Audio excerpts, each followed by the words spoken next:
You're listening to an episode of Metal Gear Resurrections. On this week's episode, I'm joined by Warren Minnix, aka Mr. Enabler of the Metal Gear Mondays Revengeance crew from the Metal Gear Mondays podcast. I had a real good time chatting with him, and I'd like to give him a nice thank you for joining this podcast and taking his time to be here. Hope you enjoy it. Alright, so I'm here joined with Warren, also known as Mr. whatever the name of the month would be Yeah, on exactly. the Discord of the, I would say, now concluded Metal Gear Mondays, but you guys were Revengeance. Yeah, part of the Revengeance crew. And I just had a conversation this week with a colleague of yours from the Revengeance crew. Oh yeah. Yeah, I didn't want to like say anybody's names or anything on social media or like, put it out there without like, it actually happening. So I was actually able to talk with Tori Oh, that's awesome, a man. couple of Good days to hear. ago. That's rad. Am I allowed to discuss like was it a similar topic or was it something It's unrelated? Okay. Yeah, it's a similar topic. I was not gonna like make one episode for her like specifically just in relations to like each individual. Like no, I'm getting everybody, and I want to like just get general questions, and mostly it's about the game series and how it's how you guys came like how you guys like who brought it to you. Did you find it on your own? Stuff like that. Oh yeah, man. I'm down. So, I would say like, how did you like find it? Did you like how did Metal Gear come to your life? So when it comes to at least the Revengeance crew, I was certainly a little older. So I was one of those that Mm. got the demo disc and was obsessed with Metal Gear Solid when it was potentially coming out. And then I want to say I was 14 the year it came out. I think 13 or 14, but I got it Mm. pretty much brand new. I wouldn't say I had any history with the series at all. I just really dug spy movies, and it was a lot of like talk of the town. The Mm. demo was quite impressive. So a lot of school, like people I went to school with, they were the few gamers that I had friends with that. We were able, that was like a common thing we talked about. And I had a close friend at the time who was like my video game person. He gave me access to pretty much any game that I probably wouldn't have found on my own. Like he introduced me to Chrono Trigger and Final Fantasy VI before Final Fantasy VII, Parasite Eve. Like he was my Mm. gateway for a lot of this. And Metal Gear Solid, he introduced, but I ended up liking that more than him in a sense. And I would probably say if you had a M1911 to my head or a silencer, I would probably say that I think Metal Gear Solid is my favorite game. I don't know if it's Mm. objectively the best game, but I would say that Metal Gear Solid is my favorite of the series. Oh, okay, yeah, because I would say like from like interacting with other people, there's always like a difference of age and who played what during what time, and I think I'm like more closer to you versus other people because I played Metal Gear Solid One as my first game into this series. Mm-hmm. Yeah, and around the same age, like it came out in '98, and I was 14, and that There you was go. like that was my first PlayStation game as well. Like I bought the console just for the game as well. Gotcha. I'm with you. So Yeah, and that's where I'm at. So I would say that's my gateway. And I would probably say it. I was definitely the Metal Gear head of the group. mm-hmm. So I would be the one that would probably replay it way more often. And in college, when people were starting to do World of Warcraft and things like that, I didn't want to ruin their bandwidth. So I would just play single player games without any internet needed. And I Mm-hmm. would replay games like Metal Gear Solid, Ocarina of Time, those kind of games, unless I was playing Final Fantasy 12 or something at the time, whatever the new big RPG was. Gotcha. Yeah, and I was gonna say like finding the podcast Metal Gear Mondays. When I actually found it, it was around your guys' tenure, the Revengeance time, and that was like my jump in. So it was like you, Chris, and Tori were like basically my introduction into that podcast. And I was gonna say like since it's concluded, I actually went back now to the beginning because I didn't listen to like the actual original cast. I would say, Mhm. and so it's been a trip. It's been a trip hearing Tori being a fan first and coming Yeah. on to a trivia episode, and then I'm like getting like I'm like at the part where they're mostly doing interviews with like the voices behind the characters, Sure, sure. Yeah, so I'm like, I think I'm in 2019, so I'm getting to that 2020 era where it's like you guys were, I think you guys were around that time, right? Yeah, I was like a in the nicest way possible. I would just say I was a last minute addition, Hmm. mid 2020. So for obvious reasons, 2020 had made an impact on a lot of people's lives. So that's relatively justified. And it was more of I had guessed it on. Um, they did a Blade Runner like sort of mini in between season, and I Hmm. had recommended that they play a video game that was sort of in adjacent Blade Runner universe. So I had been on a recording with them, and that was enough for me. Chris had reached out to me and said, "Hey, you seem to have like your stuff together. You come prepared. You are clearly a fan of Metal Gear because you listen to this podcast. So I imagine you've done a little bit of your homework." And then he and Tori had sort of reached out to me and set it up. And a few short weeks later, I was recording my first episode. So Oh, gotcha, nice. Yeah, because I'm going through like guys' timeline to like whoever I can find like on social media, and like seeing like you guys are like promoting the episodes, and it's like it's almost like a time capsule yeah. where it's like I'm like looking back like wow, it's like it's only like a couple of years, like very short, but like seems like it's a long time has passed Oh yeah. since then. And like I told Tori, I'll tell you like when the original cast said it was like coming to an end, you guys all concluded from what I got Mhm. from her, like you guys all got together and you said like all right, um, this is going to be the end. That's when I kind of like got the idea, like the idea like basically, I kind of like wanted to do my own spin on it, Sure. um, start my own podcast. Obviously based on Metal Gear, it's been pretty much like in my life for the past 24 years now. Yeah, man. And yeah, I was gonna say like basically it's just this more like personal on the personal side where it's like everyone's experiences with it,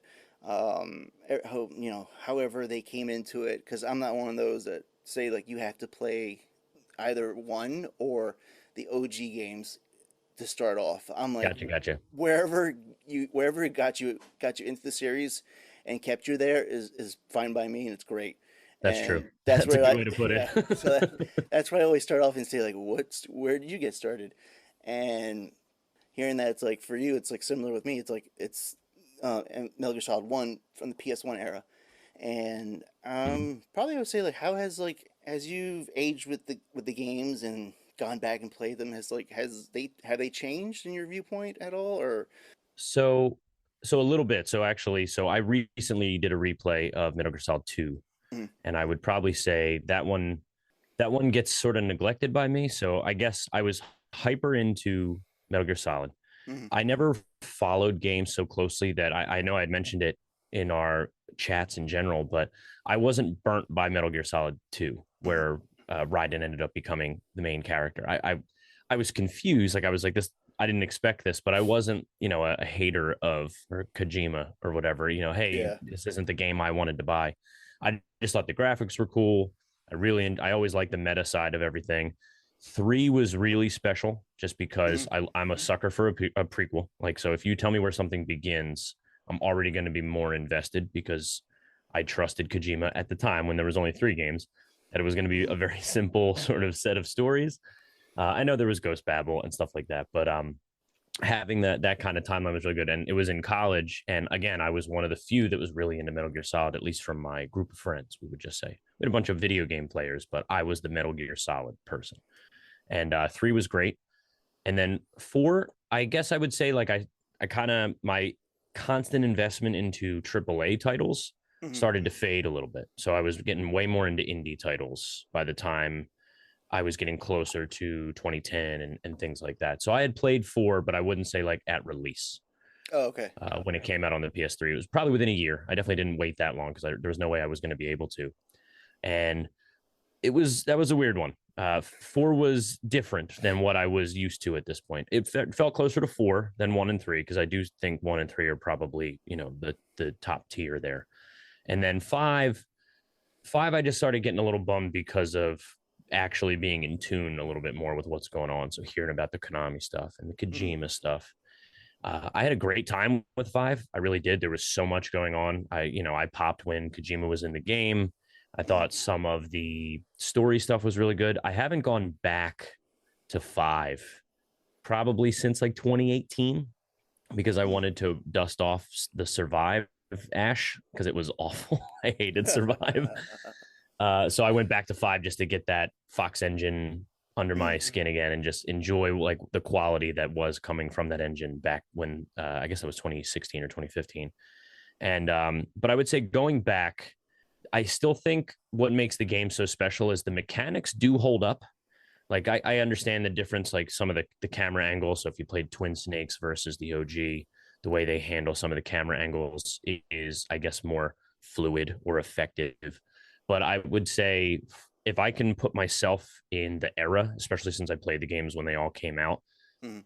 one still holds up like pretty much bar none. The ending, I guess, can get a little weak. I guess that's probably the weakest part of the game, in my opinion. But all the innovation, the design at the time, the sort of like over the top storytelling, but trying to be like realistic adjacent, like they're discussing real world events, whether they didn't actually happen as stated in the story. So being able to follow that, I would probably say that most of them have hold up. I think 4 might just kind of get me just because I don't know. Like my wife is she loves watching me play the games, but Mm. 4 she kind of just like likes the Beauty and the Beast unit. She kind of laughs at the cutscenes because they're just sort of over the top. But I don't know. I still think the series holds up, and I think it's why I'm pretty worried if they do try to redo these things and try to bring them out. Like I know they did a pretty good remake. I guess that was like the 2010s whenever they wanted to bring it to the 360 era. But I just don't want another like Silent Hill 2 and 3 Oh remake yeah. ever. So if they do that, I don't want to hear BS about just, if you want it to happen, give them the money, do it right. We have a rabid fan base for Kojima games. And then the PT stuff, just to keep the Kojima adjacent there.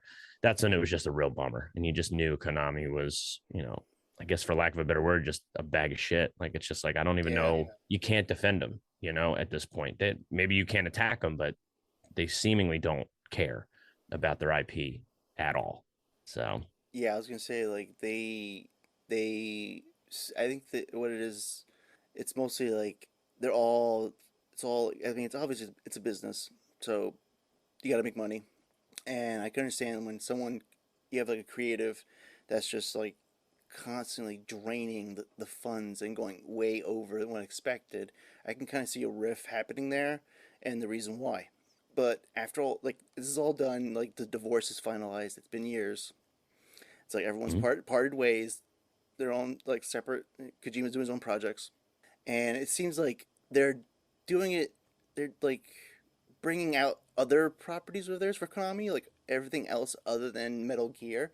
I mean, yes, they had the anniversary of Castlevania, which we were all treated to. I think like an NFT package deal thing they were doing. That yeah, So uh, frustrating, man. yeah. It's so I, I, frustrating. I've been on many conversations where it's just like face palm, and you're just like, why? What, I don't. that's not real. It's not real art. First of all, like you're Nobody cares about NFTs, man. I mean, I'm sure yeah, someone convinces you they're important for 5 minutes. They're gonna go away eventually. So I guess timestamp this. Hopefully, this if you're listening to this years in the future, NFTs were a flash in the pan that lasted a year and a half, and we're done. Is what I'm hoping for. well, for I would say like I mean I've muted a lot of like of that topic off my feed because it was just at one point it was just Yeah. so much. No, I Um, agreed. Good call.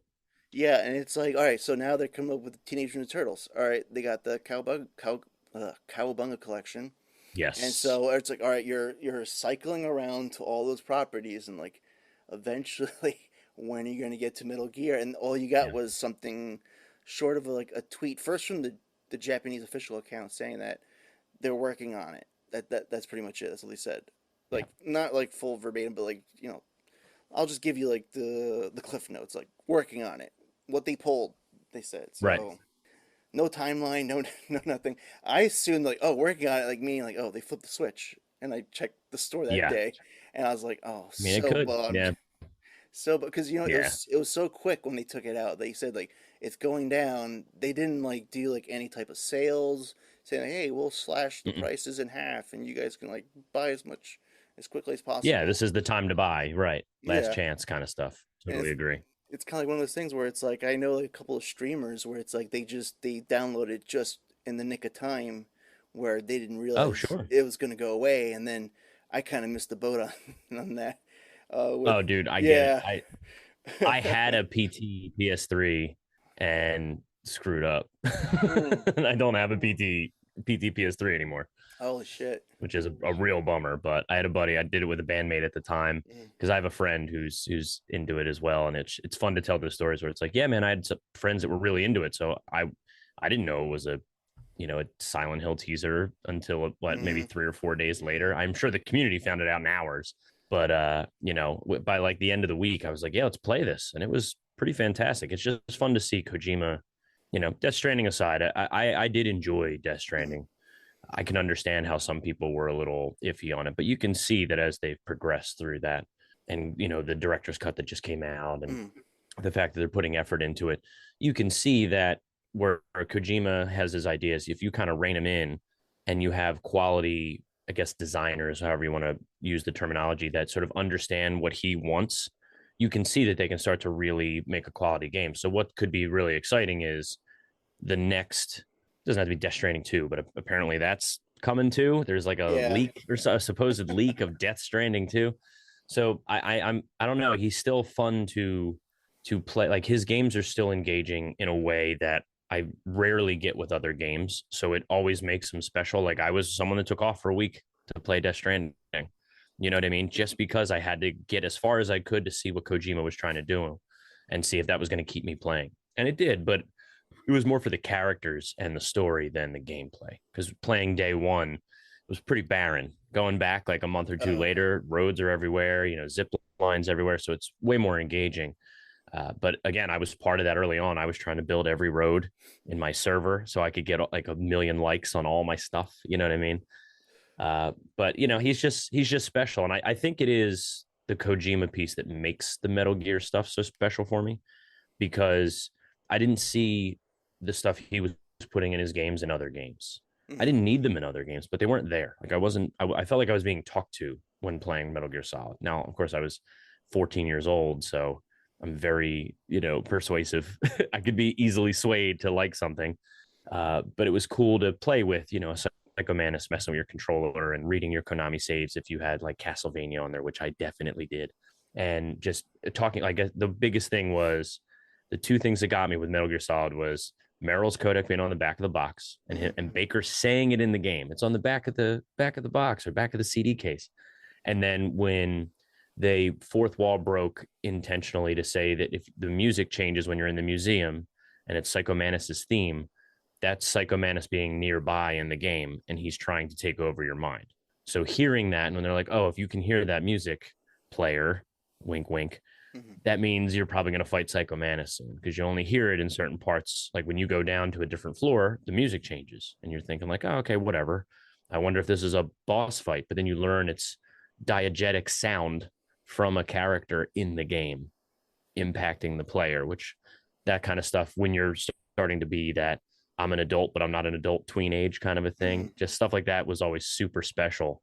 And I don't know if I can really vouch for other games getting me that way. It could have great characters, great story. I can talk about Final Fantasy games and JRPGs that made me cry like all night if I needed to, but totally different than how Metal Gear got me and how it kept me. I really can't say that any one of the games are quote unquote bad from like the main storyline. Like Survive aside, I can pick on that for days. Some of we did a whole Portable Ops episode. Despite some of the rust on that, there's some quality stuff in there that, especially with the story and some of the characters are pretty engaging, and it's cool to see how people like speaking with Ryan about creating that game or being part of the creation process of that game and learning how important it was to keep the story going or the mechanics fluid for a portable system. So it's like I never really felt like nobody didn't care when they were making these games, which is pretty special, especially, trying to deep dive and actually start to talk to some of the voice actors and creators. Metal Gear Mondays made that pretty cool for us. So How did it feel like to be like basically almost like tricked in Metal Gear Solid 2, like between like it kind of like all the promotion, like all the everything like you were seeing like prior to release was that you were going to be playing Solid Snake. This is the second entry into the series, and then when you actually get the game, and once you like pass the tanker, you're an entirely different character who's been designated code name Solid Snake in the beginning. Like, Yeah. did that piss you off? Because I know for at the time So people were so I pissed. did I slightly answered it, and I feel bad. My answer is a little boring on that, and I hope, because it's now 20 years removed from that. Hmm. Uh, I I didn't fall for the marketing. I was just excited for the game to come out. So Hmm. it was more like I can't wait to do it. The tanker, I had played the demo where you play the tanker, you do all the stuff you do. And I guess I was waiting for when Snake gets involved as Iroquois Pliskin. Hmm. I'm waiting for, okay, well, when does Snake take the controller? When do I get to play as him again? You're waiting for them to trade off maybe or something like that. But again, as I started to keep playing, look, it's super cheesy, the Jack and Rose stuff going on with the sim theory. Is he Yeah. in a simulation? Is he really in real life right now? Is she's like a spy that's double crossing him to feed them intel? So is their relationship real? All that drama that's involved in it. I loved like the Fat Man fight. Hmm. I had a very special place in my heart for um Fortune, and just like I enjoyed the like the rogues gallery that they put in, and I actually think the setting of Big Shell is really cool. And finding the bombs and Hmm. a new mechanic of freezing them so you can cut the wires, and you had to use the directional microphone to find the pacemaker, and like they found little ways that it was still engaging even if I wasn't playing as Snake. But they also went out of their way. Like he had that ridiculous wheel kick, and you use Hmm. like a Vorpal blade or whatever, the high frequency blade they call it. Like they just added stupid stuff to like sort of, I guess, put a lampshade on the fact that you're not playing as Snake. So they're going to give you all the bells and whistles to make them cooler, and that's the joke. But I wouldn't say it got me angry. I Hmm. was confused for sure. I was definitely like, is this what we're doing? Is that it? I didn't real. I thought we were moving on because I was really engaged in the philanthropy sort of concept of Otacon and Snake we're gonna bust some Metal Gears, and I'm like, yo, we're gonna be dropping in Alaska for a chapter and maybe going to in the Amazon River. Like we're gonna be following a map like Indiana Jones, watching like a red line with a plane. I thought that's what we were getting into, and then I was brought back. I would say, I think Solidus might be like my he's fine, I guess. I Hmm. don't know. He doesn't really grip me as much as how over the top Fortune and Vamp and Fat Man, and like they're really cool. Like they're pretty silly villains that they're not, again, they're nowhere near, in my opinion, as Foxhound or the group from, I don't know why their name has escaped me, from Metal Gear Solid 3, Oh, Cobra Unit.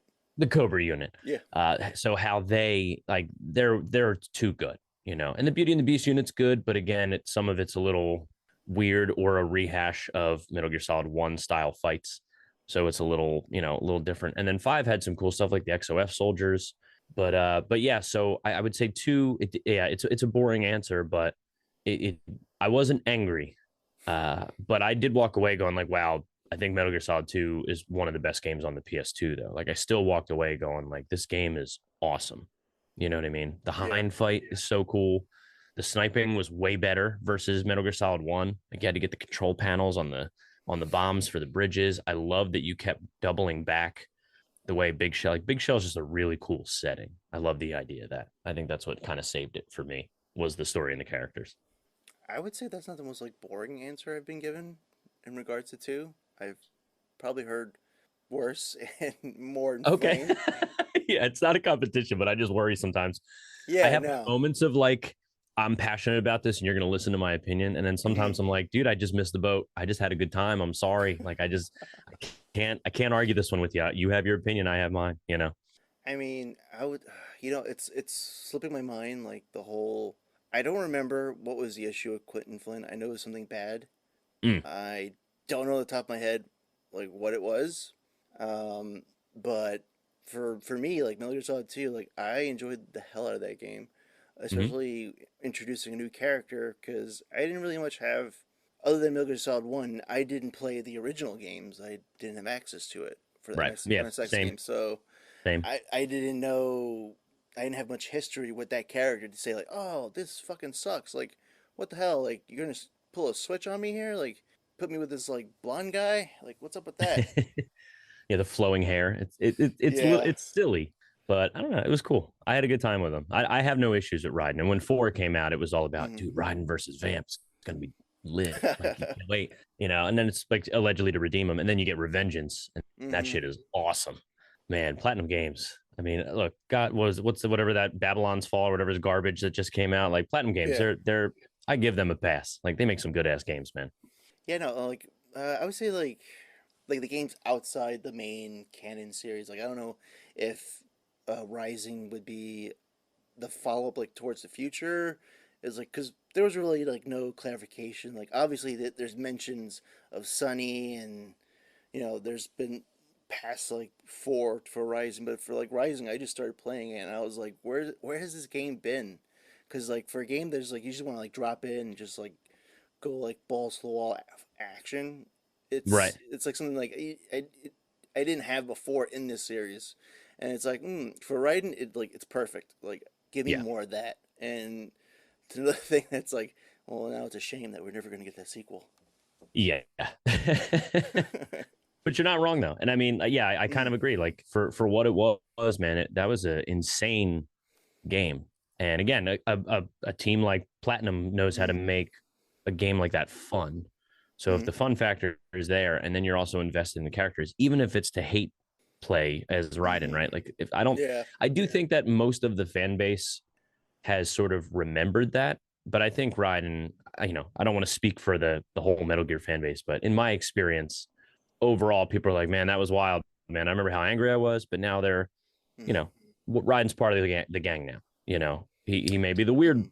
brother that you kind of don't let to every single family party, but he's definitely like part of the crew. Because I hate to say it, I wouldn't say he's the weirdest of No. all the crew, especially once five gets involved. There's some batshit stuff going on in those games, pretty much all the time. But you with Skullface and all that, and even Mm. if there's good story around it, the idea of Skullface is just like this is retcon city, baby. And I would say like also like you could like there's been like a consistent like I would call it like Kojima horniness throughout the whole Oh series. yeah. And Mm-hmm. like five was just like we're gonna like up that shit to like past 10. Like we have like a character Quiet who's just basically just a walking pair of boobs who's Yeah. really good at sniping, and then for some odd reason the female skull sniper unit is like in bikinis, but the men can like be rocked up at like some of them. Uh-huh. And I was like, Is what like he does, man. I was like, why can't the men be in bikinis? Yeah. Equal opportunity. And he totally would, because we have naked Snake and naked Raiden in any game they're in, right? Like there's Hmm. always a moment where that happens. But the horniness has been around Yeah, forever. I remember yeah. learning you sneak in on Meryl in the bathroom and she's in her underwear. It doesn't make it okay. It's always been there. It's not a new thing. The graphics just got better, right? It was more about you seeing like, and I look, the one thing I want to make sure Yeah. that I can also like fight with as we are talking about these games, Hmm. the art design, once it became like straight up Metal Gear Solid, when they did that Yoji Shinkawa Hmm. art design for like how they're envisioned for all this stuff, I would say that was half of kept me going with a lot of games, because you buy the strategy guides, right? You get Yeah. dope strategy guides with any game you would play at that time, and just seeing like open a page and it is just a dossier on every character with this incredible art, right? Like Meryl's never looked better, Snake's never looked better. You see Vulcan Raven with the massive chain gun with the 5,000 rounds on a backpack, like, and you just see in that art style, it never looked cooler. It just, if for some reason everything was clicking, like with all of these things, it just made it super, super engaging and fun. But again, so even if you had PS1 graphics, you knew what Sniper Wolf looked like in your Hmm. head because you had an awesome pinup basically of her, right? And even like I said, Solid Snake and all that. And that, I guess that's always been my fight back, is when if people were to come to me and talk about the horniness as you bring it up, I don't know, man. There's some male gazing, there's some female gazing in this too, right? You're shirtless a lot of times. There's a lot of like hunka hunka Yeah. kind of stuff going on here. So it does seem somewhat 50-50. I would definitely say like the Beauty and the Beast unit was probably where it went too far, right? They're like wet and like sort of like Yeah. acting like they're a child, like that's a little like, I don't want to say cringe because maybe that's not the right word, but it's very like, oh, what am I playing here? Like what's the actual goal of this game? I would Uh, I would say it probably got worse like if like you had a loved one in the room and you went into like photo mode for the Beauty and the Beast. yeah, It was like, ooh, yeah. avert your eyes, or let me just like, oh, This I'm shutting this isn't off. the Like, whole what game, is I this? promise. Like, I don't know what I'm playing right now. This is not my game. This is another Yeah. game. I made sure that Courtney, my wife, her first game was Metal Gear Solid because of Yeah. something like that. Because we started dating when my first game that I would have played, that would have been the newest one, would have been Metal Gear Solid 4 Mm, from the main releases. So yeah. no, no, no, no. Hey, I love this series. Why don't you play the no? No, we're gonna go back. Why don't we just let me pull out the old PS2 with the backwards compatibility? Why don't we start from the beginning and go from there? Because she actually thinks she really likes the boss. Like she thought the boss is an awesome character. Mm, She really enjoyed the Cobra, and she was like, "Are they just like X-Men?" Like, yeah, pretty much. I mean, in a nice way, they kind of all have their special power. But like I said, they all kind of have it. But yeah, for that, I think that's part of why 4 is tough. There's just some parts where mm, I guess I asked the most questions of like, what were we trying to do here? Because again, if you've never seen Metal Gear Solid, she did like watch a playthrough, or maybe I was playing it, but she watched the, I guess, Screaming Mantis fight yeah. in 4, which is an awesome fight. The layout of the room, the boss room's fantastic, and but the same beats sort of happen, right? You're trying to stop the person from killing themselves, and you Hmm. gotta, you know, beat them without killing them, kind of a thing. And she was like, "Well, that's really cool," and I'm like, "It is, right?"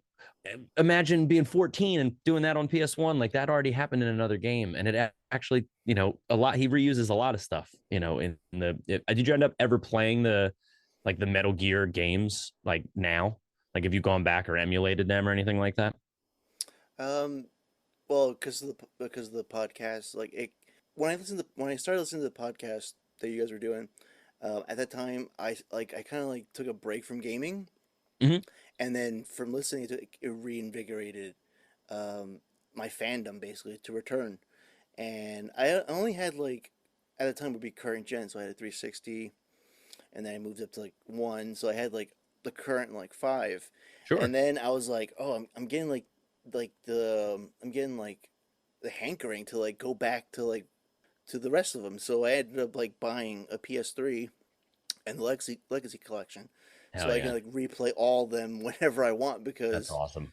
unfortunately that's like pretty much the only way, especially for four, that's like pretty much Yeah, the only way other than going like emulation route. right. But I was gonna say going that route, people have explained to me what to do, and it's like you might as well have told me in a different language. Like I It's am not, scary. yeah, I am I don't not that emulate like, either. I have my yeah. moments, but I don't emulate either. It's literally presented to me. Like I'll go to a friend's house. Hey man, I got my emulator running. Great, man. I don't have it. I don't have the know-how. Like I just don't have the brain space for that anymore. But those Nintendo games, again, I played them much later after they came out, but man, they're cool as hell. And again, you kind of laugh because you're like, damn, there is the moment where you can't touch the floor and you got to use the remote controlled missile to blow up the Mhm. power supply so that you shut off the gas valve. It's all the same stuff you do in Metal Gear Solid, Yeah. but it's still like there is stealth in a Nintendo game. Like it's pretty legit. Like the map designs are cool. Like when you realize there's actual story, when you see like Big Boss Mhm. and you see, Frank Yeager and you see all these characters, you're like, shit, like when Meryl's talking about this, or I guess Naomi's the one that really ties it in. Mhm. Naomi's talking about her brother, Gray Fox, right? And you're like, wait, there's a backstory. How the hell can I get this backstory? And then you realize it's from a 1987 Nintendo game. I'm like, Yeah. Jesus, I'm like, oh my god. And I would say like for unfortunately for like the NES, like I don't even think like did the NES have like the actual Metal Gear in it? No, it would have been Yeah. as in like the Metal Gear, like the as a boss, or do you mean like could an American audience, or I guess a Western audience, play Metal Gear on the Nintendo? Oh no, yeah, I knew there was like the OG Metal Gear for the NES so that they ported from MSX, but Yes. I think it was like they didn't include the TX55, right? No, no, no. Yeah, Yeah, yeah, you're so correct. yeah, with the Legacy Collection, because I was actually going with somebody who is currently Metal Gear D model on Twitter. Cool. He's like doing like a recreation, like actually making a 3D model of Metal Gear D, and with Hell like yeah. yeah, with talking with him, it's kind of like basically like kind of like made like a whole like storyboard. Like we're gonna cover all the games that like that came out for this franchise, and then release each episode per release date. So I've been replaying all the games like by the order of like they came out. So Oh yeah, dude. I played the original Metal Gear. I played the original Metal Gear 2 Solid Snake, which I was like, that's just Metal Gear Solid. Yeah, And it really MSX, I is. was playing. I It was like, really wait a is. minute. I was like, yeah. I was like, this is like beat, not beat for beat, but like it's pretty much in comparison to it. And yeah, I'm just going through all the games now. Like I'm currently on one because the release date was like September 3rd of '98. So I got to release an episode Gotcha. during that time. Sure, sure. And like playing it on a PS3, and then um, I broke my PS3 controller. Oh So no. I ended up like having to buy a PS4 controller because it's super difficult right now for a legit PS3 controller. Like there's a lot of like counterfeit and phonies in the market that are I just can imagine. like no, yeah. Everything's a side hustle now. It's awful. I'm like I'm not doing that. So I'm playing a PS1 game on a PS3 with a PS4 controller. Incredible. And it's crazy because like I have no way to control like with the analog sticks, so I'm doing like just like D-pad button, Yeah, yeah, moving yeah. the character. I was like, holy crap, this is like really hard. I'm Yeah. like, I don't remember this. Damn, yeah, no, Oh you're not no. wrong. Yeah, you go back to like the Final Fantasy VII, and you're like, oh, there wasn't a second analog. Like you did use the D-pad. Like that's what you don't realize it because it's Mm-hmm. been what 20 years removed at this point. 25. Gee, oh my god, it's 2022. But yeah, so you're not wrong, dude. I'm pretty fortunate that I have a PS2 Mm-hmm. that does the backwards compatibility.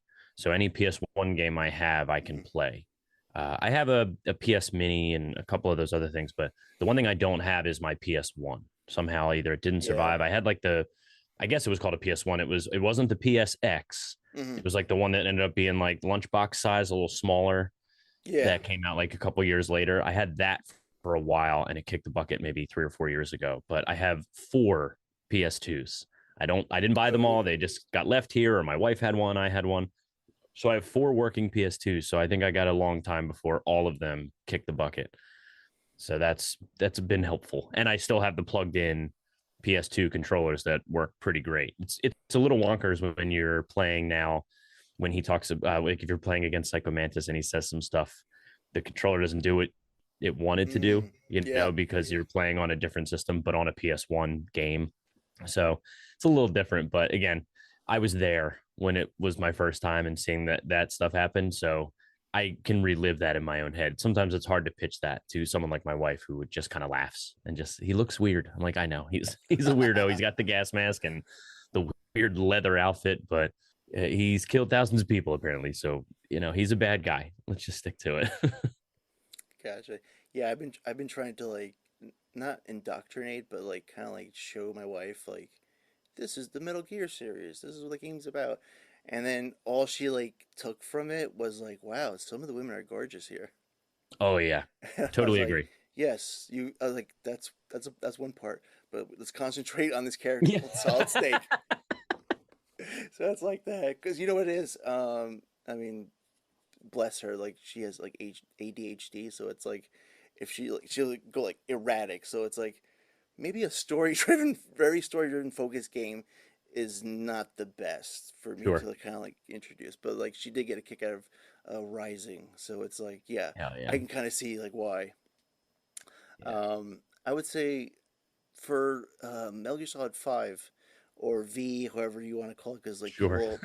I mean, if you've seen it on like social media, it's like people don't want to call it 5, they rather call it V, or they'll say Cinco. I'm like, Oh dude, jeez. It's five guys. Come on. Let's all just it's I know. the main line. Like, come on. We're doing this together. Yeah, it's like the thing where it's like there's something in the title that's telling me that there's a code there. I'm like, no, that's Roman numeral.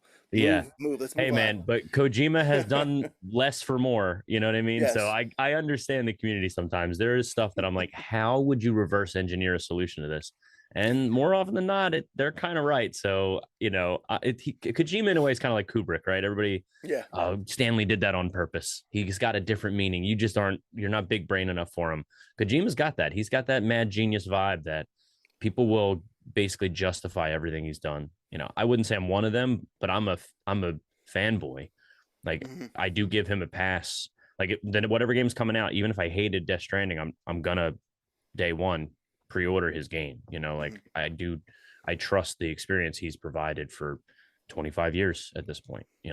Yeah, I was gonna say, dude, I'm so pissed because I bought Death Stranding Director's Cut on Mhm. PC because I don't. First of all, I don't have money for PS5. Yeah. I do have a really good PC that I can play these games on. And then come to find out, like it's being released on PC Game Pass, which I already have. Oh, So it's like, why couldn't you tell me like, I, damn. I pulled the trigger too soon. I was like, oh man, I could have just Yeah, waited. But it happens, I man. didn't know. And so far, it's like I played 4 hours of it, and I've only gotten to like mission 3. Gotcha. So it's like, wow, this is like really like this game is like super detailed, and it's like there's just a lot of Yeah. shit to do, like not involving like the actual story. Yeah, dude, the opening cutscene's like 90 minutes long or whatever for that game. Like you have to be so invested to play a Kojima game now because he's so obsessed with his Hmm. cutscenes. You know what I mean? You can't just. I Mm-mm. remember I had in college when we got Metal Gear Solid 3. Mm-mm. I basically like knew, I don't know what it was, just because we played the first two, Mm-mm. but it was like, okay, this is a Metal Gear Solid game. All right, I'm gonna hit start game. Anybody need any snacks? Let me go grab a pizza. Like, let's get started. Because they're like, well, don't you want to start playing? I'm like, oh, dude, this is a Metal Gear game. Like, it's kind of like Final Fantasy. You're waiting for the overture to start, the Mm-hmm. prologue to let us know the world we're in. Like, we have time. We're gonna get to the game. Don't you worry. It's a Kojima game. And I was like, oh my god, there's so much going on, and the games just got longer and longer with these Mm-hmm. cutscenes. And I think Death Stranding actually wins for the longest, but Metal Gear Solid V or 5, I Yeah. think was that opening was basically just a playable cutscene. Like you did that Yes. huge thing, and then you play through, which is an incredible opening. I will say, I was very impressed with that whole.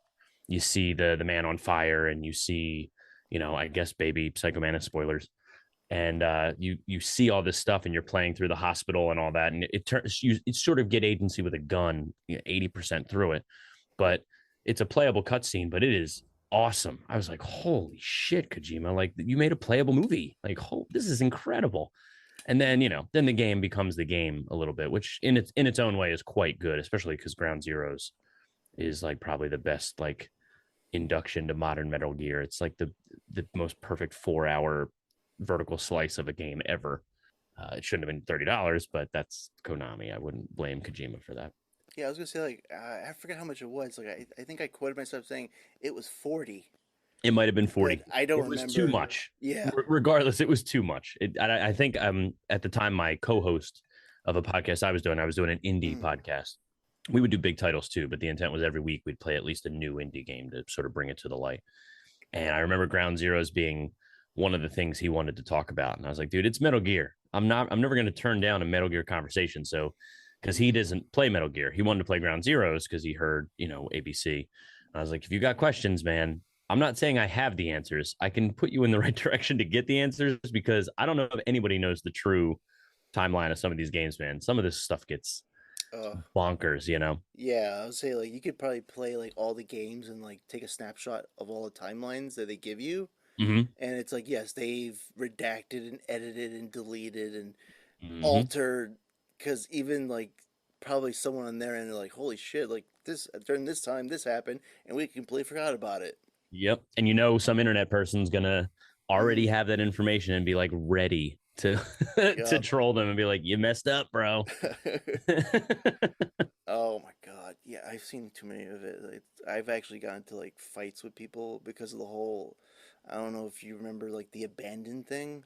So Mm, yes, I know. mm. What is going on? Like, so this not Blue Point, because Blue Point is the good studio that makes good games. It's there, it's like this. Is the game even gonna release? No. Okay, I thought No. so. Because No. that's right. Once I like heard it wasn't coming out, or they announced another delay, or the demo Mm. crashed systems or whatever, I was like, I'm out. I'm out. I can't keep up with this anymore. Like I'm pretty sure like it was all like I think someone's like figured it out like it was all like a ruse where it's like they were actually getting money and just basically not churning out any titles whatsoever. Like the Oh studio's done this god. before. They've had like trailers and like somewhat like flimsy demos and never Yeah. released a game. I don't remember like it was Blue something. Yeah, Blue Box maybe? Yeah, and during the time, because they use an image of somebody with an eye patch, people went like frantic and crazy, and I was just like, they're using this to like feed and like Ugh. whatever they're doing, and like it never came to be. Like everyone was like all hyped up and stuff like that, and it was kind of like one of those things where it's like, guys, don't fall for this. Like Yeah, don't rely on false rumors until like you get the facts. yeah. And unfortunately, that's Still, happened. Yeah, still available in the PlayStation Store, saying that it'll be out in 2022. Unbelievable. That is yeah, crazy. Yeah, still yeah, with a tentative date, 2022. Still able to be seen. They're from the Netherlands, this company. Yeah, yeah. once that first round of hey, we got a demo coming and it basically didn't exist. Hmm. I was like, I can't keep this is a waste of time. Like That's what I said. I can't do this anymore. And that's where I got into fights with people. I'm like, it's not Metal Gear. Stop talking like it's Metal Gear. Yeah. And they're like going back with me, go like, no, dude, don't break my whatever. It could be. You never know. And I'm like, guys, first of all, the man who was the face of the franchise is no longer part of this. He's doing whatever he wants to do right now with Death Stranding, his own other franchise, and the people who own it don't seem to have an interest in Right. moving forward with it. Probably because, like anything else, they want time Yeah. to separate. Like they want time. Like obviously they can see that there's like the communities are out there. They're hungry. They want the product, and they're probably just doing the waiting game. See who's available out there that's willing to take this on. It's a very it could be a very heavy burden to if you whoever tries to like continue on.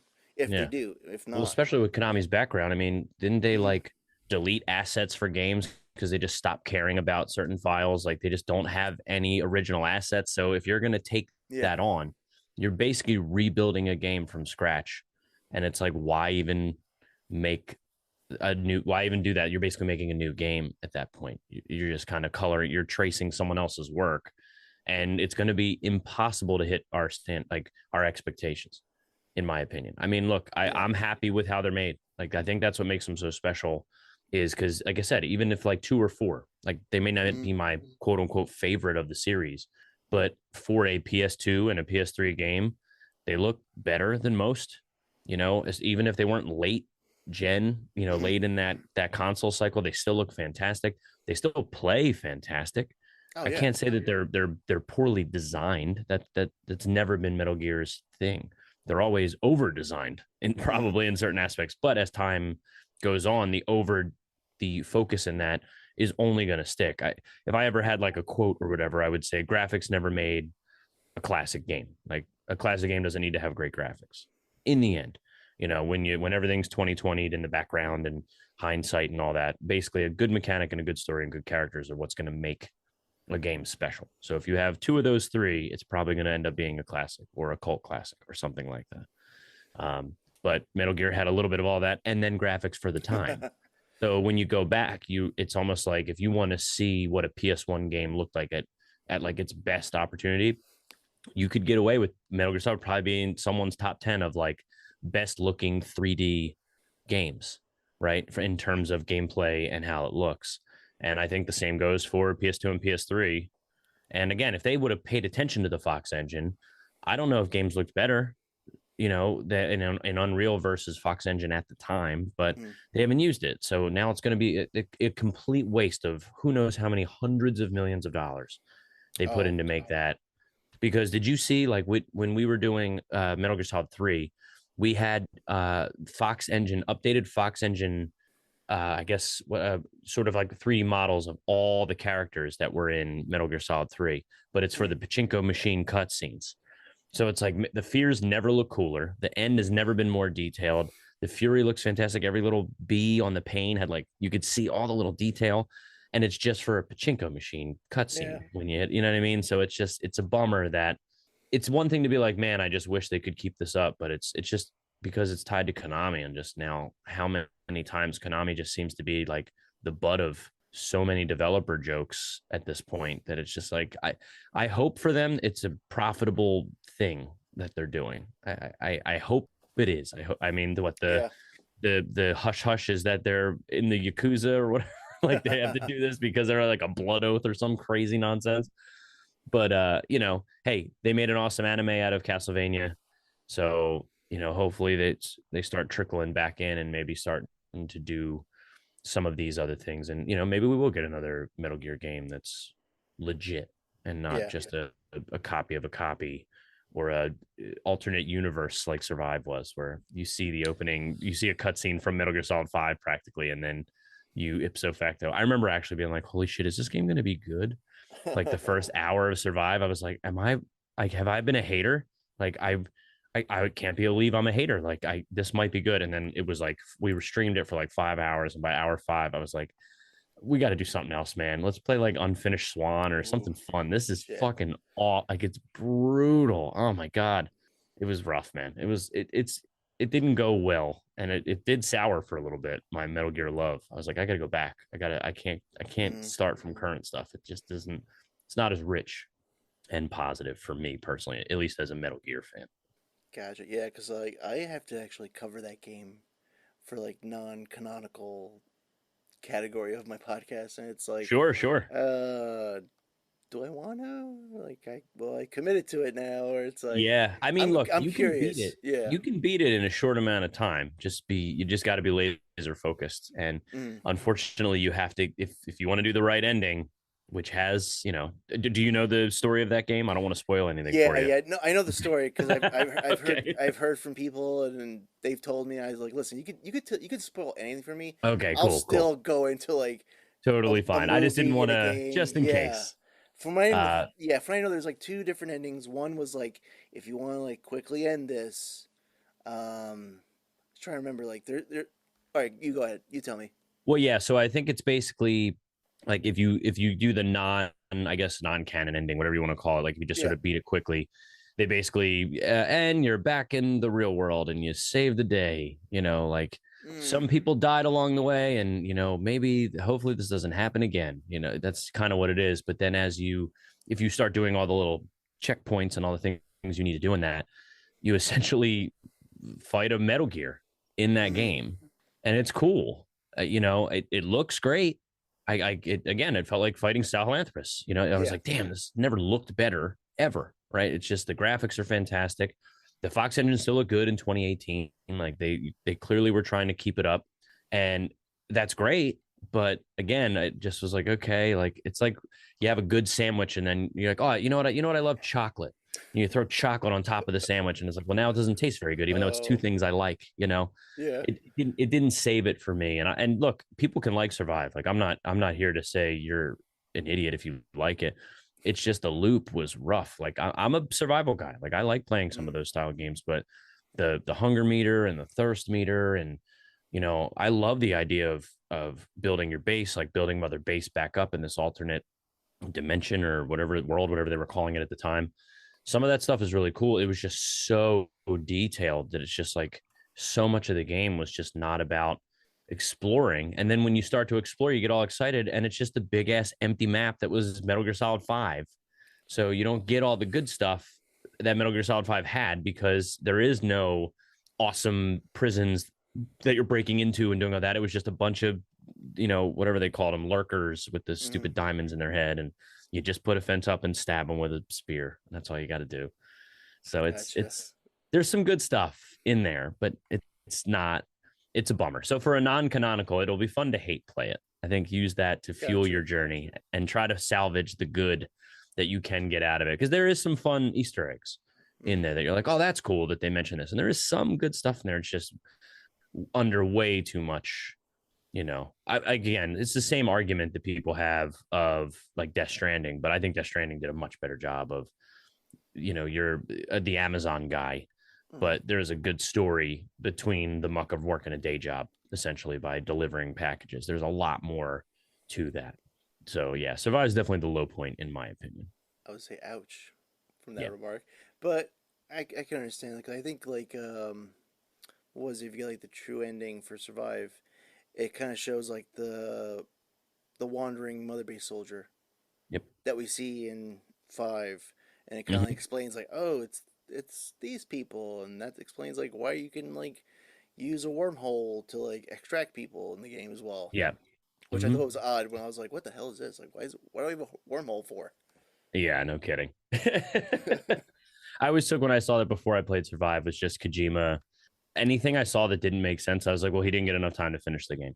Like that's basically like what I had mentioned. I think after talking with you now, I think 5 is going to be my next Hmm. go back. I haven't played it since probably a year after it came out because I played it twice, Hmm. pretty quickly. Played it when it came out, put out my review, had my gripes with it, but some really good stuff in that game. And then probably 6 months later was like, I'm going back because now I have the knowledge of everything and I'm gonna do it.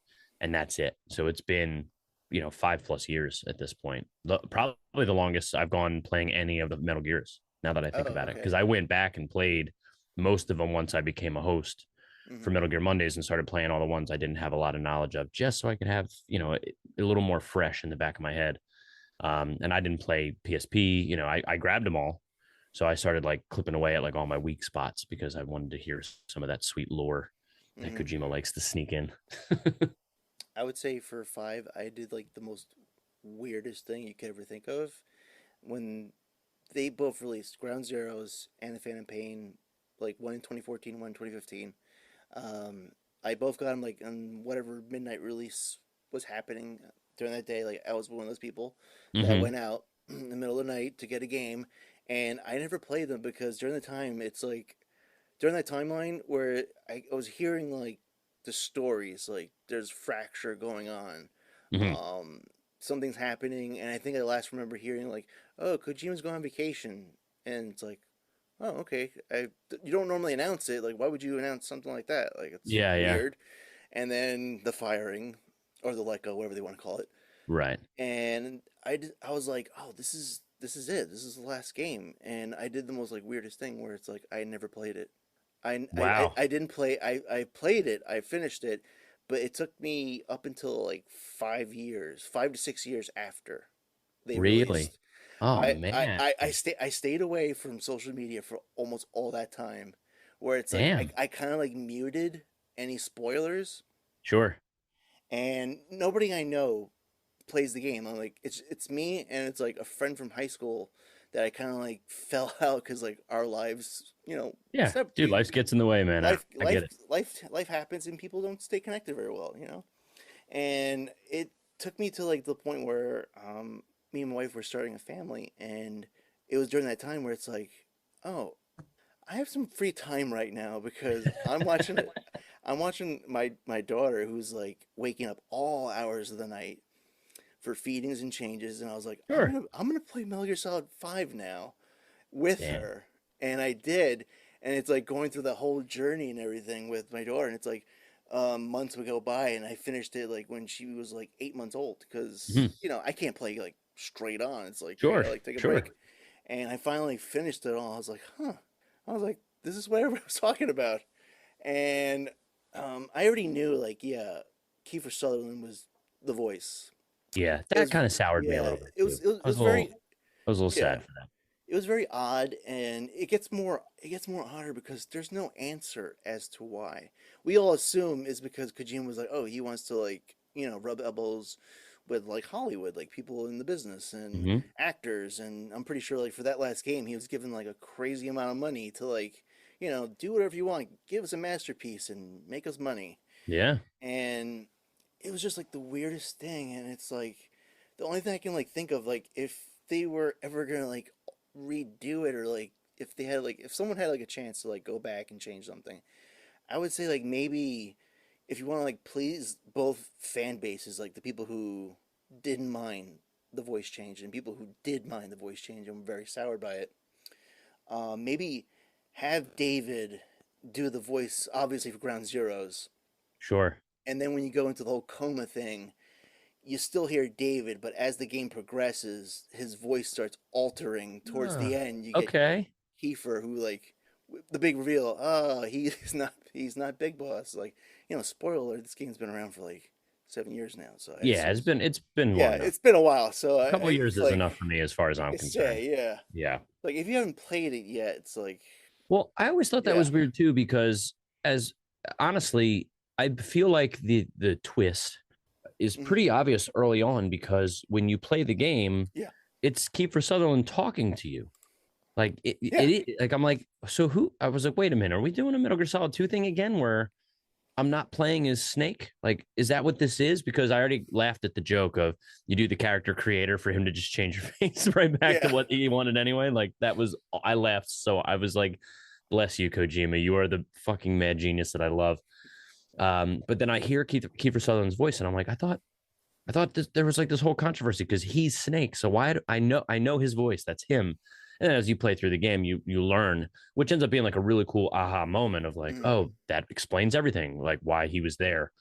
But it was really weird that if it was like 2001 when we were, you know, getting into the internet of like real time updates on game dev stuff and dev diaries and back, behind the scenes stuff, like in real time, not after the game is released, Mm-hmm. that twist probably would have landed so much harder if it were in a, pre 2004 kind Yeah. of vibe, just because we were just so involved. I just felt like a lot of people before they even got past the second chapter were like, well, this doesn't, something's off. I mean, obviously you're incredibly distracted by the XOF and Skullface and Sahelanthropus and Mm-hmm. Quiet and the why is Quiet half naked and all that other stuff that came with it. So there's a lot of like bells and whistles keeping you busy to stop focusing on that. And then the horn that grows on your head if you're an asshole, like all that stuff. Mm-hmm. But I remember as I was playing it, and my wife was pretty invested. Like she was like, "This at the end of the day, this game looks great," and she hates first person stuff, so she just loves seeing me play third person games. So if I am into a third person game, she's already more invested. It's just a thing she likes, and the involving AI was really really special. But then as I kept going back, I'm like, I still don't understand why I'm why Kiefer Sutherland was talking to me, Kiefer Sutherland. I don't get it. Like Yeah. what the hell? And I just was like, we got to get through this game. Like that was what I was kind of chasing by the end. I was like, this that didn't click with me, and I just thought I was, being neurotic. I just figured Kojima was messing with me. Like that's just what he Mm-hmm. does. And it was pretty obvious. I was very surprised Volgan was in the game. Like he's the man on fire. I was like, we're doing like everybody's back. And then the Eli stuff, the Mm-hmm. liquid, how that all ties in. I was like, man, he really pulled out all the stops to just tie this all together, which makes it super fun. And on your birthday, you get the birthday scene. Yeah, just all he just found a way to really make the game engaging, which is what made it so good. But it did sour. It was tough to play it when it first came out. So you taking your time is cool because it was. I don't know. It was tough because I was like, this is the last one. I truly felt it. Even though I think after Metal Gear Solid 2, every game was the last one, according to Kojima. He always was like, yeah, this is the Mm-hmm. last Metal Gear game I'm making. Yeah, this is the last Metal Gear game I'm making.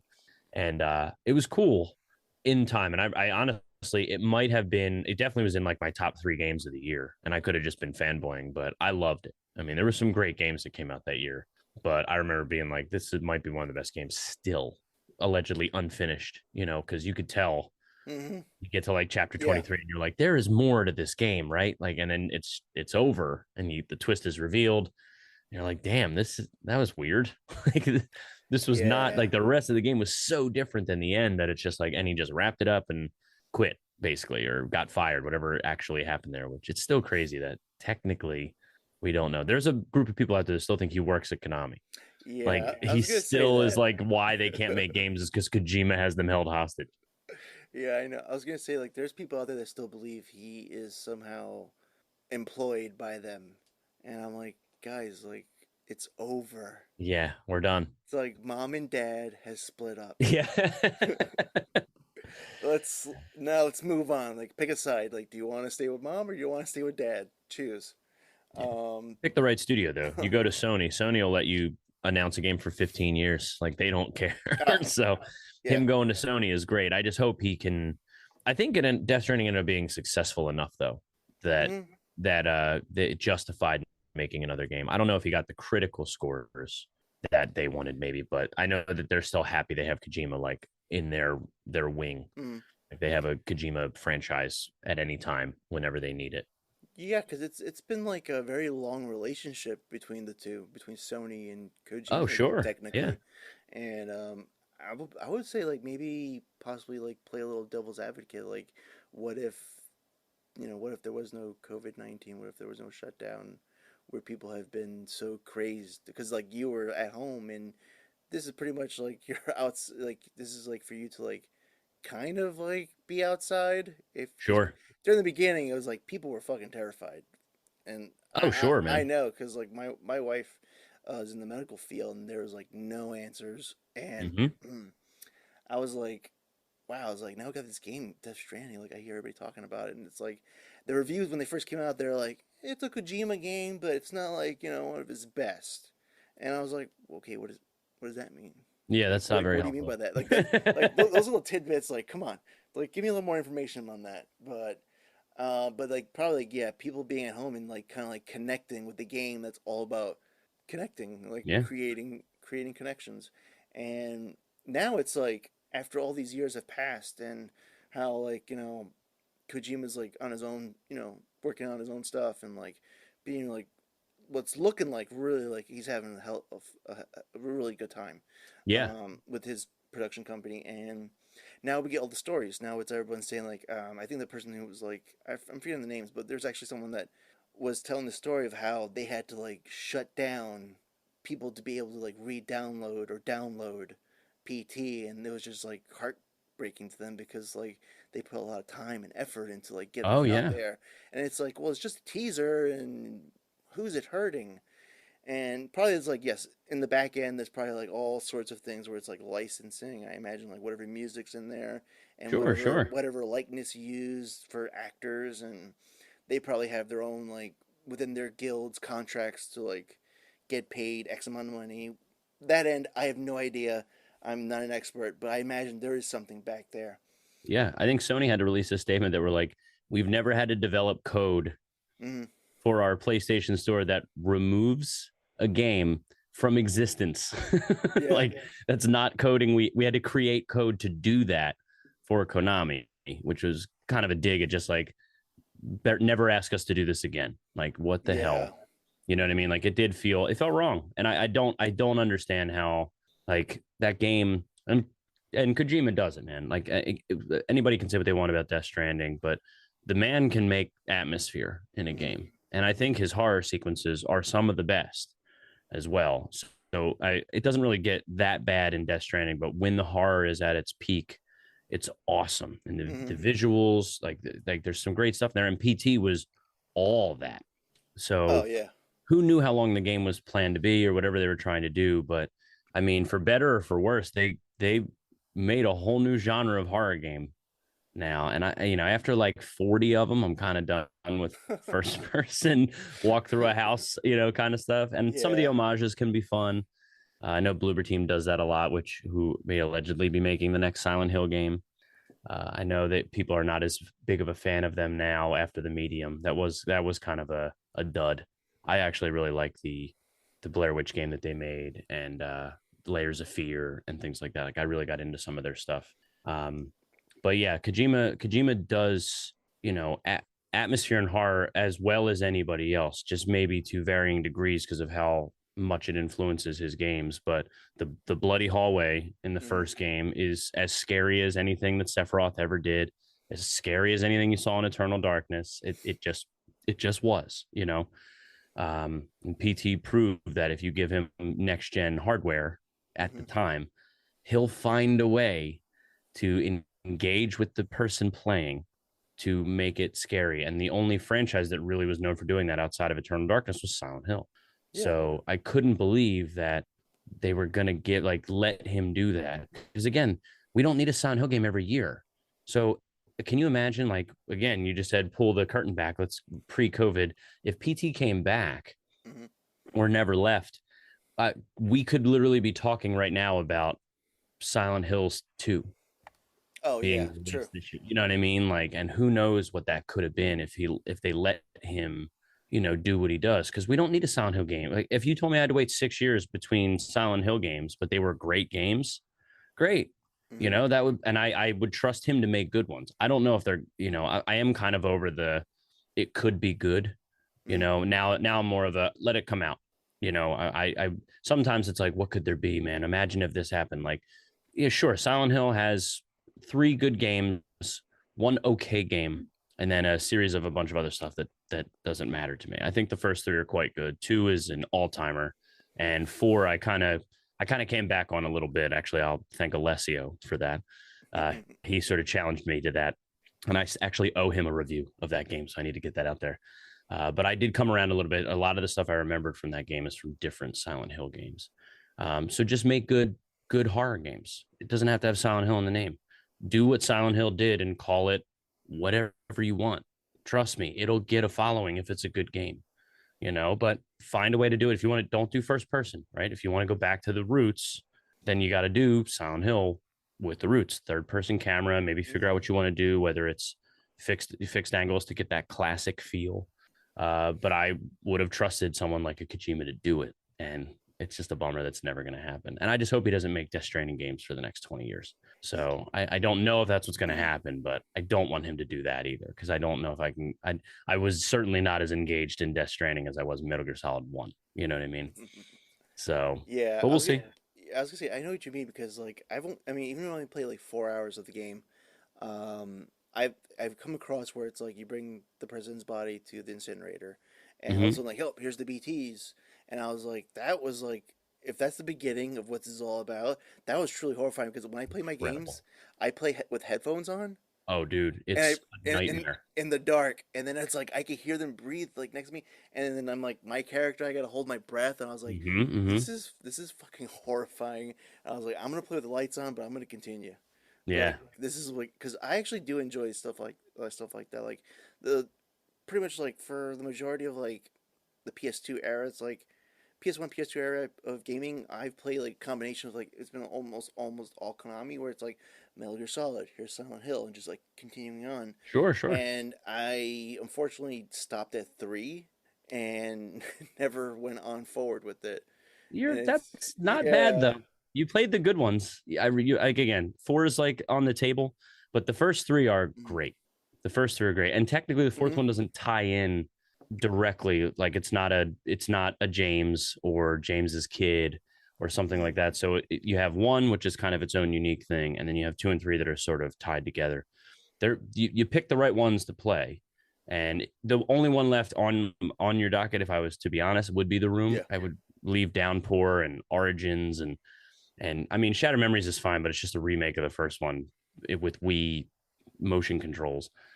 So it's you played the right ones. Gotcha. And they again, what made them so special is they make you feel, and Mm-hmm. that's pretty hard to do in a PS1, PS2 era Mm-hmm. sometimes because it wasn't graphics that were making you feel. It was the story, it was the puzzles, it was the atmosphere of like, what the fuck is going on in this town? Like, and I can't see Yeah. shit. And the sound design's awesome too for that era. Some of the steps are a little wonky, but like just having the radio make Mm-hmm. the sizzle, the gunshots, the hearing the like when they shuttle around, and just some great stuff in there, man. And it's just it'll happen. We're gonna find a way to go back and have a certified classic horror game come out that doesn't have to be either a callback to 30 games from 30 years ago or the cutting edge of graphics technology. They're going to find a way. There was a couple of good ones that have come out. Like Visage is really good Okay. of the first person ones. That game is scary. Like that is a straight up scary game. Madison recently came out. It had a really cool mechanic where you use a Polaroid and you Mm-hmm. have to shake the picture, and it'll help you solve puzzles or find a solution to a puzzle or find what's trying to haunt you. So like the flash keeps it away, kind of a thing. So there is some good ones out there, but I don't need any more first person horrors, which is why Callisto Protocol. I'm so excited. Like, give me I my know. pseudo Dead Space. Like, I can't. What my wife is like so nervous. Mm-hmm. She's gonna be. She's gonna scream, and the whole town's gonna hear. I absolutely know it. I absolutely know it. I was gonna say I love it. I love it. I would say, how do you feel about the games that have recently come out, like Unmetal and soon to be released Undetected, like kind of like the homages to the series? They're cool. Yeah. Those are always awesome. I love those, especially when some of them are one person made them or a small set of college students that might become, a future indie dev studio. Like, yeah, Unmetal was the most recent, I think, at least Mm-hmm. technically. They just did like a VR of Metal Gear Solid 1 recently came out.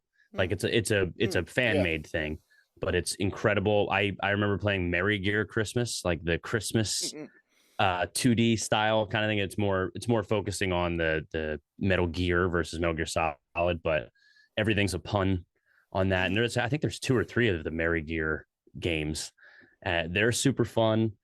I love that kind of stuff. That stuff's always fun because they're not cash-ins. You can tell when you play them. Like they're obviously fans of the series or fans of the franchise, so they'll make their own meta jokes, or they'll do a pun on something that's from an old game. So you clearly know that they're doing the research when they're doing these. They're for the fans, and they're trying to just get better at their craft. So that stuff is really cool. Unmetal probably is the best case scenario in my opinion. Unmetal was awesome. I had so much fun with Unmetal. And yeah, that was kind of like, where's your influence? Like literally on its sleeve. It might be the Yeah. whole shirt. You know what I mean? But it was cool. That was a fun game, man. And like the VR mod, I didn't play it, but I watched a playthrough of it, of just someone going through it. It's really awesome, dude. They remade every asset for the PS1 graphics and even took some of the Twin Snakes models and put them into the game.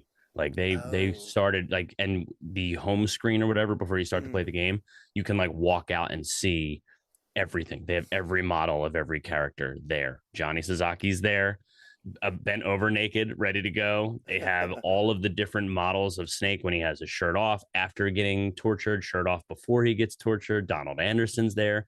Kenneth Baker's there. Ocelot with and without the hand is there. Like it's really cool, man. Like it's super fun.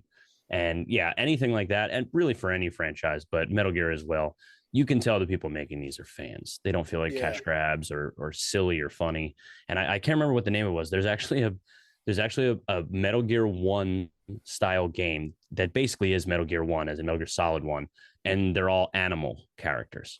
So Oh, you're like a yeah. fox that's Solid Snake, but you're like stopping like tiger soldiers, and Hmm. but it was so fun to watch. It was just like a demo, but it was like an hour long, and it was awesome. And it was like, imagine the hilarious dialogue of Metal Gear Solid done by like anthropomorphic animals. It was awesome, super Yeah. fun.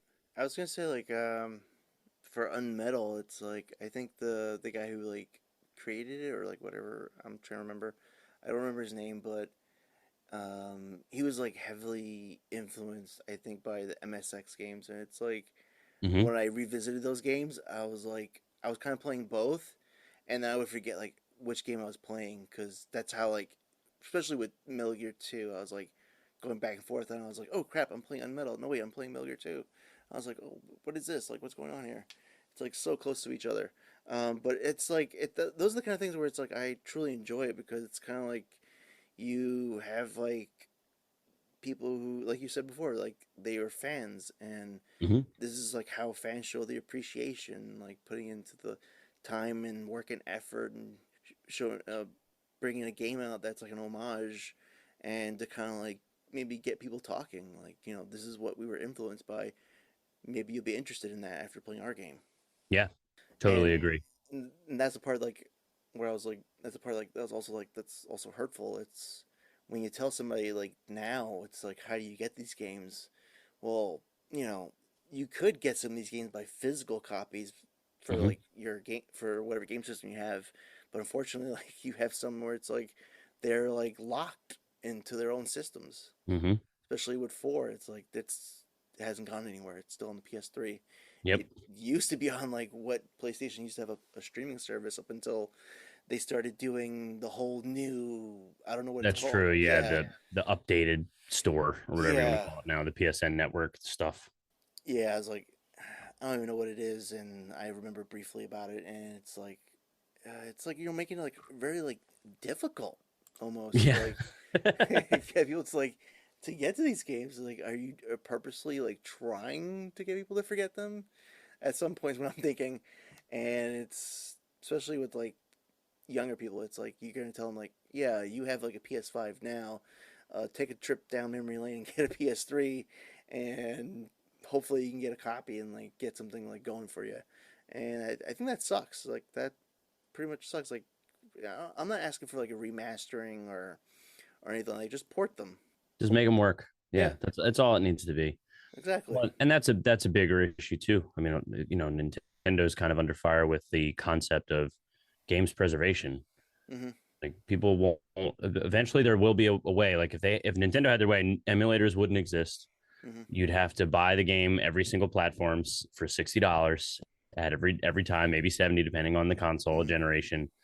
And it's just that they're really making it impossible to preserve these games from a consumer standpoint. Like I Mm. should be able to buy a Nintendo game, right? Yeah. I mean, I understand the logistical reason why I can't, and that is like 11 generations ago now at this point. But still, something like Metal Gear Solid 4 should be possible to play much easier than, making sure I get a physical copy and playing it on a functional PS3. And if I'm lucky, it's the one that was like a work of art when you first got the system. Yeah. Uh, and I'll tell you right now, my personal experience, if someone does ask, Mm. it's one of two things. It's either, well, every Sunday you're more than welcome to come over. You'll play. I'll give you support if you need it. Otherwise, I'll just gladly enjoy the game with you. Otherwise, if it's someone I legit trust, here's the system, here's the console, here's a controller. Have at it. I have every means to provide that to somebody. Especially if it's like the MGS1, like I'm down to give anybody my game a memory card with Castlevania Symphony of the Night on it, and I also have Suikoden on there. So like that kind of stuff, and then a PS2 that can back catalog it and just have at it, just go play. But that's ridiculous. that Yeah. those are my only choices. Trying to think because I don't want to like hold you up because I think we're Hey man, yeah because hey dude, we're on the whatever same. questions you have. I mean, I'm ready to pitch it to you, but you have everything prepared. So Oh, well, you got something? Wait, well, what? no, I Oh, was gonna keep like I'm moving it forward, but you're bringing it up as we go. So because that's where I'm at. I mean, we could do the superlatives. mhm. What's your favorite game? We could do that kind of stuff. But I mean, it's your show, man. You run this here. I just want to make sure I have some honest stories coming your way. Oh yeah, yeah. Yeah. Let's just go right into it. Like, did you even say what your favorite was? I'm trying to remember. So technically, yeah, like I Yeah. said, I feel like if I'm being objective, I Hmm. do think Metal Gear Solid 3 is the best game. But if you're asking me personally, it's Yes. MGS1. Nothing can beat Oh, the original. yes. Nothing can beat my experience with that. It'll never happen. Like learning all the stuff about Meryl and learning that cigarettes can let you see the lasers and you know like really thinking the voice acting's way better than it should have been in 1998 and Hmm. like learning who these people are because George Bird, I was like, that's not a name, that's not a person, there is no George Bird, trust me. Years later learning it's Greg Eagles, all that kind of stuff. Yeah. Nothing's ever going to touch that for me, hands down. So like I said, it's not objective, it's subjective. It's my personal favorite, but I would fight to the death that Metal Gear Solid 3 is the better game. It definitely has the better ending, um, Mm. and probably the better, more consistent gameplay experience for newcomers and longtime fans. But one's in my heart. One's number one. I was gonna say like that's. I mean that's pretty much like my like I played the main canon ones Sure. and yeah like I really enjoyed two. I really like three was just like it was really more enjoyable for me because it was like the origin story Yes. for Naked Snake, for Big Boss, and it's like kind of like showing like the beginning of like everything. This was like this the events from this game is what's gonna like continue on and feed those storylines going forward. But for me, it's one because I mean, to say like yeah, that's my first game I ever played, but like why it's so close to my heart is because like that's the game like I played with my mom because she introduced me to Cool. games. She was the That's game. cool, man. She was the gamer of the household, and I literally told her like, listen, I'm tired of Nintendo games.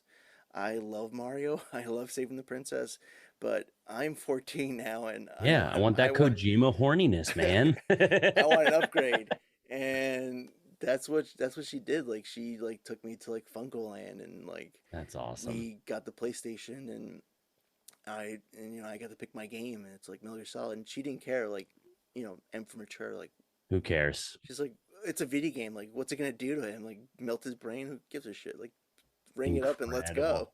That's And she, fantastic. and she tried to play it. She tried to play it, and I would say like probably like for her, it's like she started with like Atari and moved on up to like Okay.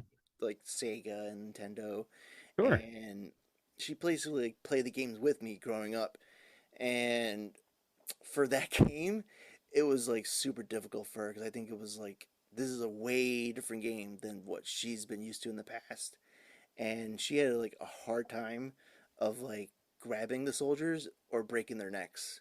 So it's Gotcha. yeah. Yeah, the So tapping or the pressure sensitive controls. Yeah, no yeah. kidding, man. Same Z's, mom. Same Z's. So like as soon as she like cleared the cargo deck, she was just like, here's a controller. I'll watch you play and see how this game goes. And from then on, it's like she's watched me play like each entry of Oh, the that's awesome. series. And That's so cool, dude. I would say like, but unfortunately, like she passed away in 2010, so it was bittersweet. So that's like kind of like why I kind of like didn't want to like continue playing the game in some way. Sure. Like Dude, nothing wrong with psychologically, that, like man. I never like it never like came like never dawned on me. But it was kind of like one of those things where it's like that was like the franchise also like was close to my heart because it was a treasured memory sharing that with like my parent. Hell yeah, man. Props to mom.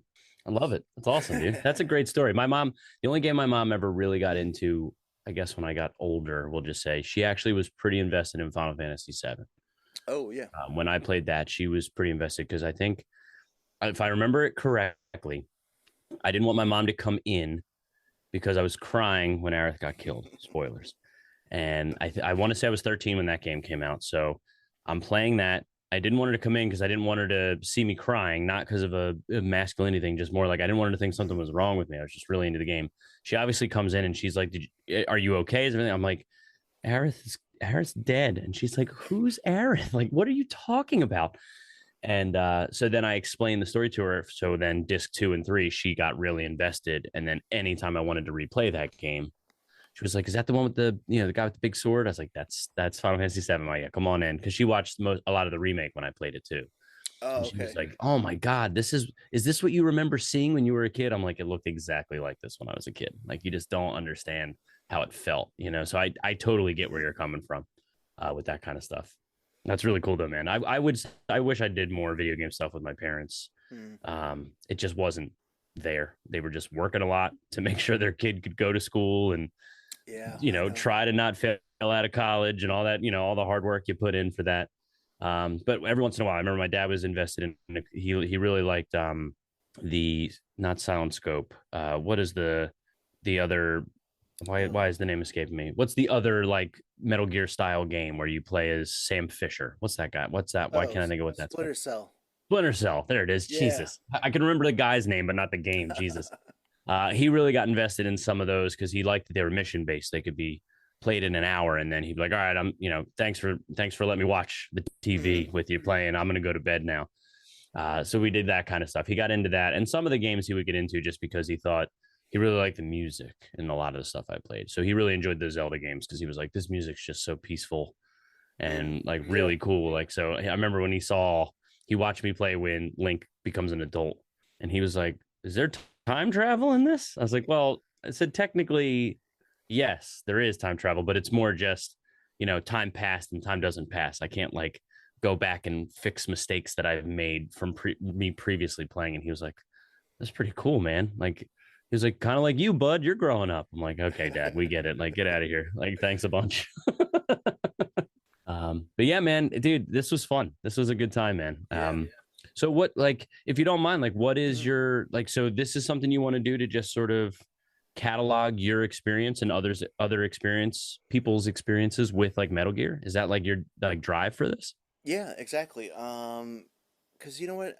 For like the longest time, I was like interacting with people online, and hearing like, you know, reading their stories about like how they got into the series, and why they continue on, and that's where it kind of like stemmed from. Like that's where I was like, oh, this is actually something like I would actually like to like get people to like vocalize and put it out there to whoever wants to listen to it, and that's where it kind of began, and then slowly like snowballed into like um having like I said, like for Metal Gear D model, who that's his Twitter handle, um bringing up the idea like, oh, like, do you have time, do you want to cover like every single game of of this Oof. franchise, like canonical and non-canonical. And I was like, Yeah, yeah. if you're willing to commit, I'm willing to commit, because you're gonna like I'll basically put out like what's our stories of like playing all these games and like what Sure. we went through with it and how we played them. And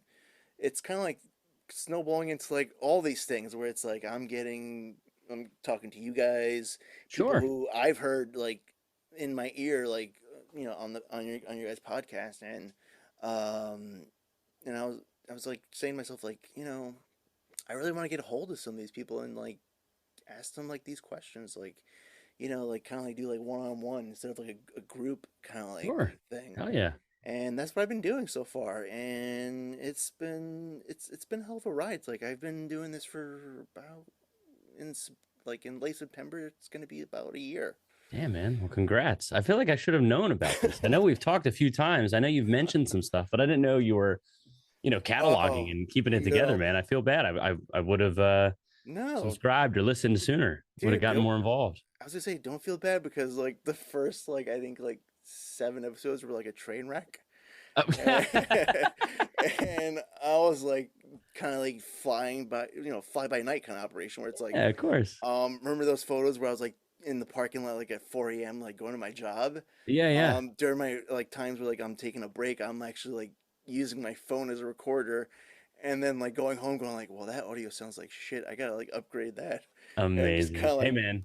That's what, hey, continue trust me. on. That's why I'm like, hey, man, make sure my audio is good. I want to make sure you're good. Like, at least so that way we don't have to do this again, at least from a repeat standpoint. Cause I've been there Oh where you lose all yeah. the audio or someone cuts out a half hour in and you're like, well, we can't have a conversation of three people and one third of it is gone. Like, then you're just talking to nobody. Like, we got to figure it out. We got to make it work. Yeah, So yeah, I know how that is, man. So yeah, and I would say like, and also like, I primarily also like not just the Revengeance crew, but also like, picking you because I believe like when I joined the Discord, it was like pretty late. Like I mhm. didn't know about Discord, I didn't know Yeah, yeah. about Patreon, all that stuff. And when I finally came to it, I was like, I think you were like one of the few people to like kind of like welcome me in, and I kind of like clamored onto you and kept talking to you. And I was like, hey, I kind of like this guy. Like this Warren guy's pretty cool. Well, And thanks, the man. whole like when you I think it was like towards the tail end you were doing like at least like kind of like these like during like Discord channels where like, oh, we let's talk about this movie like everyone like voted for the month Yeah, and yeah. stuff like that, like the streams. And I was like, oh yeah, I was like, from then on I was like, if I ever like do something like I got to get Warren like and like get him like get to talk to him like one on one and stuff like that. At one I'm point, an enabler for sure. I'm I was, absolutely an enabler. So be prepared if you do that. oh no, like so far, like I've spoken to Tori, like I have you guys, your crew basically. I've Yeah. spoken to you and Tori right now, and I like for Tori, it was like I was kind of like getting like that feeling where it's like, do you want to continue talking more? Like, do I want to ask you like, do you want to come on to another one later on Yeah, at yeah. some point? Yeah. Tori's got a And lot to say, man. yeah, It's cool.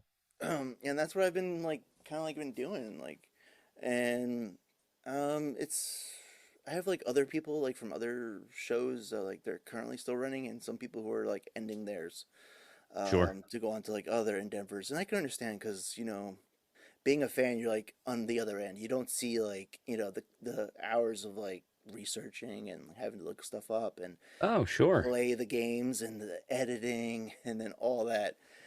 You don't see it until you actually, put your feet into it, and you're like, all right, now I know why some people have stopped because it's at one point it might become like feeling like work when you don't want it to feel Yeah. like work.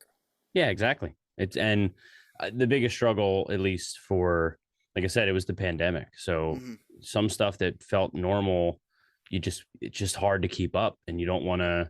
Like our big thing was like if we can't keep it up or we can't keep a schedule, we just don't want to make people feel like we're, asking for a service that we can't provide.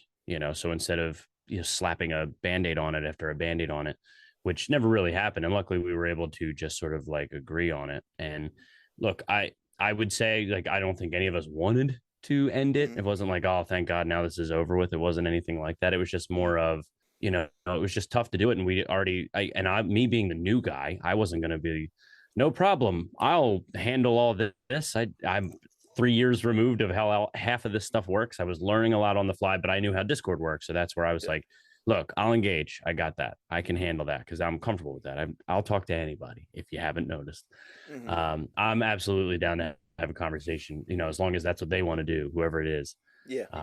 Talk about movies, talk about games. Like that's absolutely up my alley. And fingers crossed if what is in my plans Hmm. for hopefully the next couple of weeks and foreseeable future, that kind of stuff's going to come back, whether it be something new creative on my end, Hmm. um, doing those discussions, because I do love the idea of just a book club, a movie club, that kind of stuff anyway. And that's why we chose to make the Discord free. So that way, it's not a pay to play kind of thing. It's more like get anybody that wants to be involved and to talk about wrestling. Great. Get them to talk about wrestling all day.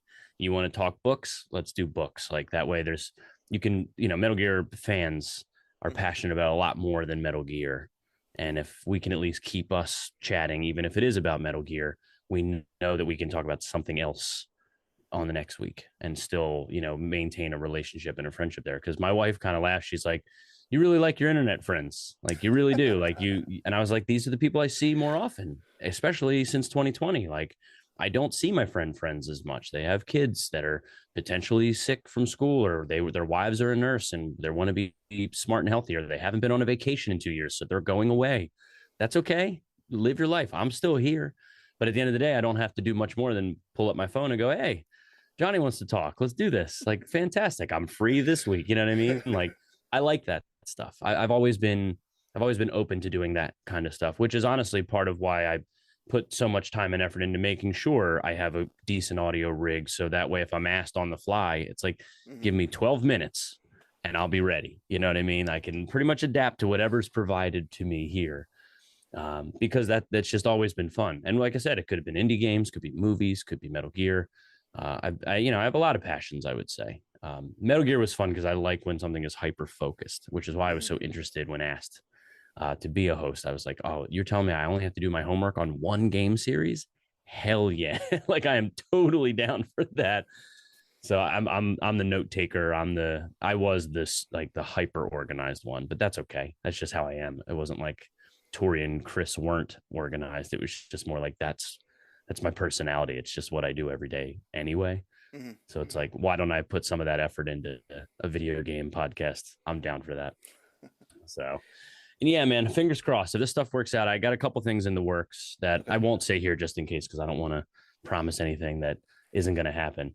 But I will chat in the Discord about it of something I hope can start up next year if life stays how it's been this year. I think I can finally unleash my creative gene again and maybe do some releasing of my own of some stuff. So we'll talk off mic though for that sake, just in case. Oh yeah, yeah, yeah. I would say like, yeah. Well, um, you basically said the words out of my mouth. So, I would say like if people wanted to like reach you, other than like I'm gonna put a link to, the podcast, like because you never know. Like some people probably either possibly never heard of Metal Gear Mondays, Sure, and it's absolutely possible. I'm gonna put the link on for the show notes and everything for the show. If people wanted to reach you, where can they reach you? I am Warren Minnix everywhere. It's the joy of having a W and an X in your name. You're never going to have to worry about a handle. I can get anything I want with my name on it. I used to be a big Twitch guy. Again, that might come Hmm. back sometime in the future. I'm Untaggable Gamer there. If you want to find me on any of the, Xbox, any of that stuff, just to maybe friend me. If I don't, I'm sorry. If you see I play games that I'm not talking about, my wife and I, not that we share accounts, but we have multiple systems. So maybe she's playing Final Fantasy VII on my PS4 while I'm playing a game on hers just because it's in the living room or whatever. But yeah, I also used to do some music stuff, so I always still promote Spooky Forest. You can find us on Spotify. It's not that I hope the band can ever get back together. Just life got in the way. Luckily, it was absolutely amicable. The pandemic ruined a lot of fun for me. But I would say, yeah, check out Spooky Forest, Warren Minnix anywhere. And again, just the Discord we've discussed in this, Hmm. definitely stress it. It's free. Anybody can hop in. We talk about a lot of stuff, not just Metal Gear, but obviously there is a lot of Metal Gear chat. So make sure to be prepared for that if you join in. But Metal Gear fans are passionate about a bunch of stuff. So if you want to make sure Worst case, you can throw that in, or if you are Yeah. concerned, you can see it on mine. But it's a free Discord. You don't have to pay to access it or anything like that. And we got a pretty good set of mods that are pretty much here to stay.